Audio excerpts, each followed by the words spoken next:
Volvemos, sí. Estamos, bueno, arrancamos con el capítulo 3 de nuestro amigo Isaías. Dice, y arranca así, juicio de Jehová contra Judá y Jerusalén. Eso se lleva por subtítulo, ¿no? Bueno, y acá voy a dar una pequeña introducción de este capítulo. Dice, Isaías profetiza en Judá cuando el pueblo está en decadencia espiritual y social. Anuncia juicio, pero también esperanza futura en el renuevo del Señor. Eso es lo que en el 3 y el 4 están conectados. Voy a decir un detallito. Del versículo 9 al 7 vamos a ver la falta de líderes capaces. El Señor acá va a quitar a los hombres valientes y van a ver cómo van a gobernar jóvenes y se van a levantar muchas cosas, ¿no? Dice, porque aquí el Señor Jehová de los ejércitos quita de Jerusalén y de Judá al sustentador y el fuerte todo sustento de pan y todo socorro de agua. El valiente, el hombre de guerra, el juez, el profeta, el adivino y el anciano, el capitán, va a sacar todo. O sea que va a dejar a la ciudad indefensa. Y yendo más adelante, dice, en el versículo 4 dice, y les pondré jóvenes por príncipes, como dije, ¿no? Y muchachos serán sus señores. ¿Qué quiere decir esto? Que van a ser inexpertos, que van a ser, por así decirlo, eh, ¿cómo se podría decir? Aparte de inexpertos. Sí, son llevados por sus impulsos. Van a ser así, impulsivos. No van a saber cómo. Que cuando vimos en Provarios también se habló de eso. Sí. De que quién quiere que lo vea un príncipe, o sea, un joven. Nadie. Eso significa que. Claro, como que no sabe del reinado y va a hacer lo que le parece, porque tiene justamente el poder de hacerlo. Y muchachos serán sus señores. Y el pueblo se hará violencia unos a otros, cada cual contra su vecino. El joven se levantará contra el anciano, viendo que también que va a haber como una falta de respeto en todo, ¿no? Se levantará contra el anciano y el villano contra el noble. Cuando alguno tomare de la mano a su hermano de familia, de su padre, y le dijere, tú tienes vestido. También me faltó decir esto. Nadie va a querer gobernar la ciudad. Ahora lo va a decir en este versículo 6. Cuando alguno tomare de la mano a su hermano de la familia de su padre y le dijere, tú tienes vestido, tú serás nuestro príncipe, y toma en tus manos esta ruina. Así veían a Jerusalén, así veían el reinado, esta ruina. O sea, tenés la ropa, tenés esto, vos vas a ser el príncipe de todo esto. Y todos decían, no, yo no quiero.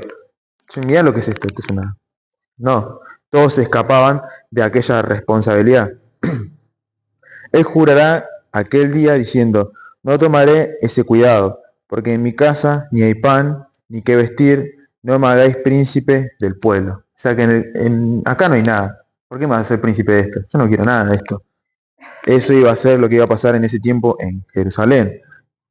Del versículo 8,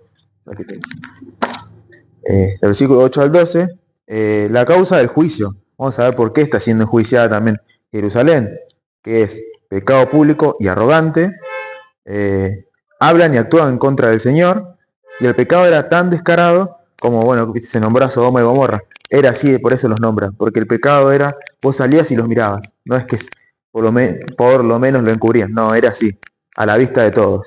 Entonces iba a ser como Sodoma y Gomorra, y los líderes los confunden. Entonces vamos a ver desde el versículo 8 al 12, que va a ser así, ¿no? Pues arruinada está Jerusalén, y Judá ha caído, porque la lengua de ellos y sus obras han sido contra Jehová para irritar los ojos de su majestad, como decía. Hicieron todo lo contrario a lo que no era del Señor, y era público. Después, versículo 9. La apariencia de sus rostros testifica contra ellos, porque como Sodoma publican su pecado, no lo disimulan. Ay del alma de ellos, porque amontonaron mal para sí. Decid al justo que le irá bien, porque comerá de los frutos de sus manos. Ay del impío, mal le irá, porque según las obras de sus manos, él será pagado. Los opresores de mi pueblo son muchachos y mujeres, se enseñorearon de él. Pueblo mío, los que te guían, te engañan y te tuercen el curso de tus caminos. Como decía, los jóvenes, y también había mujeres, ahora también se va a nombrar, que han tomado un lugar que también no les correspondían, usando formas que tampoco son adecuadas o como tenían que ser, para torcer el camino de aquellos que estaban en el poder. Entonces, por eso también estaba pasando este reinado, ¿no? Que, que bueno, vemos lo trágico. ¿En qué versículo está eso? Está en el 12.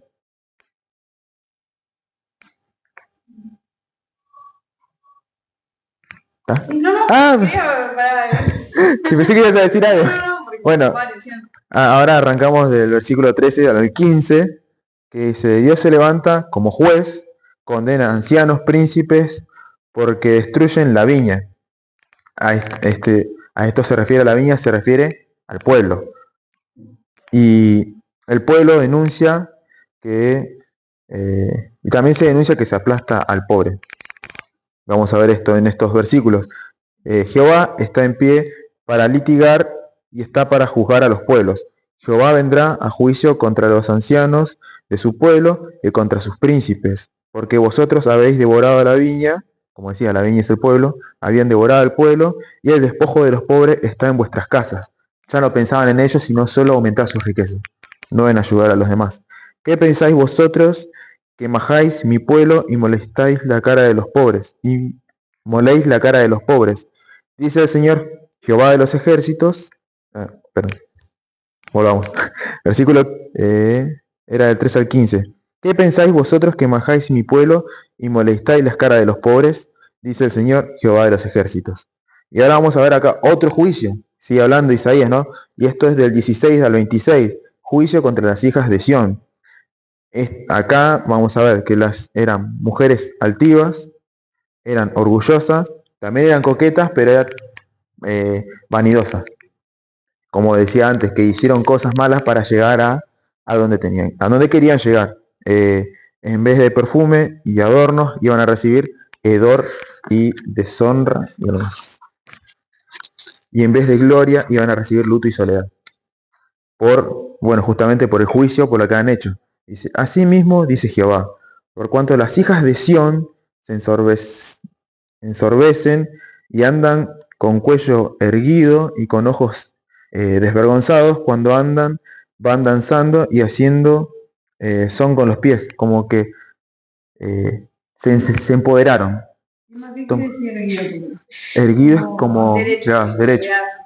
Claro, como que ellos se empoderaron de todo, mirando mal, sabiendo que lo que quieren lo consiguen. Porque justamente, como dice, son mujeres bellas que se han adornado, pero con un propósito malo. Por tanto, el Señor raerá la cabeza de las hijas de Sión y Jehová descubrirá sus vergüenzas. Aquel día quitará el Señor el atavio de la cabeza, atavío del calzado, las redencillas, las lunetas, los collares, los pendientes, va a quitarle todo. Aquello que las decora, que las embellece, todo tipo de joyas. Sí, las ropas de gala, los montoncillos, los velos, las bodas, los espejos, todo le va a quitar. Versículo 24 habla de, del 16 hasta el 23 se ve como el Señor va a quitar todo por lo que han hecho. Y versículo 24 dice, y en lugar de los perfumes aromáticos vendrá hediondez. ¿Saben lo que es hediondez? Mal olor. Y cuerda en lugar de cinturón, y cabeza rapada en lugar de compostura del cabello, en lugar de ropa de gala, ceñimiento de cilicio y quemadura en vez de hermosura. Que iban a recibir todo ese castigo, todo lo contrario, iba a ser raído todo, como dice el Señor, versículos anteriores. En el versículo 25 dice, tus varones caerán a espada y tu fuerza, y sus mismos esposos iban a morir en guerra, no iban a volver. Cuando iban, no iban a volver. Básicamente dice eso. Versículo 26 dice, sus puertas se entristecerán y enlutarán, y ellas, desamparadas, se sentarán en la tierra. Iban a encontrarse en ese momento de depresión, de tristeza, porque aquellos que fueron sus maridos no han vuelto.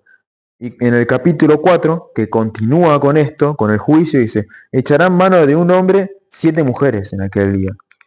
¿Qué quiere decir? Que este versículo 1 del capítulo 4, una mujer, van a haber 7 mujeres para un varón. ¿Por qué? Por la decadencia de varones que tuvo Jerusalén, porque han sido todos muertos en la guerra. Entonces había tanta necesidad que las mujeres también decían eso. decían esto, ¿no? Diciendo, nosotras comeremos de nuestro pan y nos vestiremos de nuestras ropas. Solamente permítenos llevar tu nombre, quita nuestro oprobio. Ellas solo querían que se llegue a él a ellas y listo. Nada más. Ellas se iban a mantener. En esa época, una mujer sola Sí, no podía. no podía estar.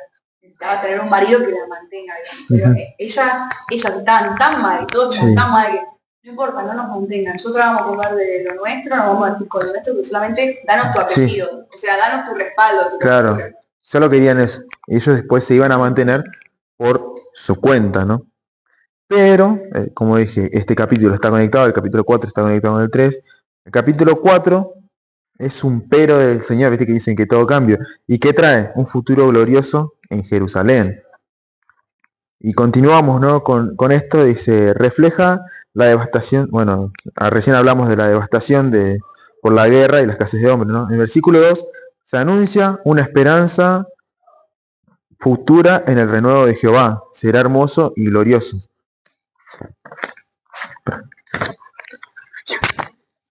El renuevo del Señor es una referencia mesiánica que se cumple en Jesús.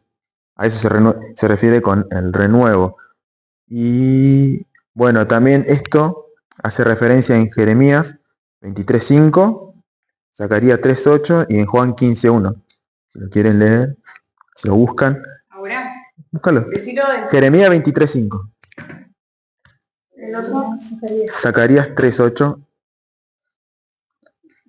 Tengo Jeremías 23:5. He aquí que vienen días, dice Jehová, en que levantaré a David renuevo justo, y reinará como rey, el cual será dichoso y hará juicio y justicia en la tierra. Como también dicen de Jesús que es hijo de David, ahí lo nombra, en Zacarías 3:8. Escucha pues ahora, Josué, sumo sacerdote, tú y tus amigos que se sientan delante de ti, porque son varones simbólicos. He aquí, yo traigo a mi siervo el renuevo. Y ahora, por último, en Juan 15:1. Sí.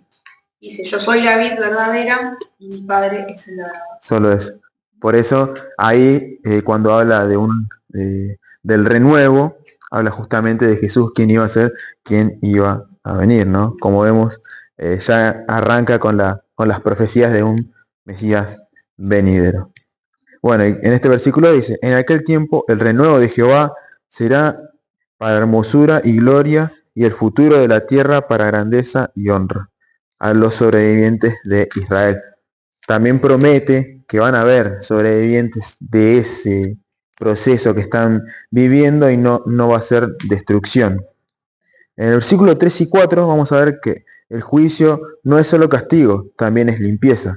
Dice, y acontecerá que el que quedare en Sión y el que fuere dejado en Jerusalén será llamado santo, todos los que en Jerusalén estén registrados entre los vivientes, cuando el Señor lave las inmundicias de las hijas de Sión y limpie la sangre de Jerusalén de en medio de ella con espíritu de juicio y con espíritu de devastación. Acá vamos a ver que va a haber un trato, que va a haber devastación, va a haber juicio, va a haber ruinas, pero también justamente es por eso, para limpieza, porque dice que iba a quitar a lo que hicieron también las hijas de Sión, ¿no? Y en el versículo 5 y 6, Jehová cubrirá a Sión con una nube, acá se va a ver, lo voy a decir después, ¿no? Vamos a leer. Y criará Jehová sobre toda la morada del monte de Sión y sobre los lugares de sus convocaciones, nube y oscuridad de día, y de noche resplandor de fuego que eche llamas, porque sobre toda gloria habrá un dosel. ¿Qué quiere decir esto? Recuerda y también lleva esta a la presencia del Señor, ¿no? ¿Cómo iba a ser? Una nube de día que traiga sombra, que traiga descanso al pueblo, que nos recuerda el Éxodo, que había una nube que los cubría de día y también había una columna de fuego que los alumbraba y los protegía de noche. Bueno, y dosel, o dosel, no sé cómo se dice, pero esto quiere decir un pacto con el Señor. Nunca escuché esa palabra, como mí la leí. O sea, como que el Señor iba a renovar su pacto con su pueblo otra vez y otra vez le iba a dar esa cobertura. También se usa como lo estuve leyendo, se usa para los casamientos.